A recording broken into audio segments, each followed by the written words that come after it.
السلام علیکم ګرانو دوستانو. نور احمد لکنوال لندن او نوین الحق استنبول ته ولاړل.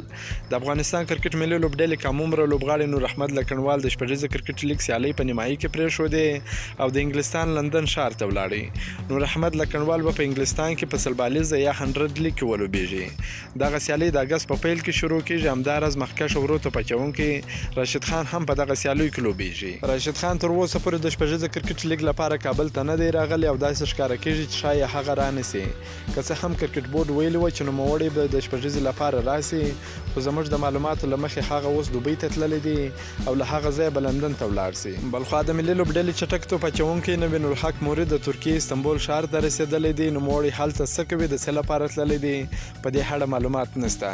د نوین الحق په اړه ویل کېدل چې هغه څه وخت په پېښور کې و، هلته یې د پاکستاني کرکټر شاهین افریدي په کلب کې تمرینات کول. نوموړی په شپږیزه کرکټ لیګ کې هم نه دی لوبېدلی. نور احمد لکنوال لندن ته او نوین الحق موري د استنبول ته د تګ په اړه په خپل انسټاګرام اکاونټونو کې سټوریانې هم خپرې کړي دي.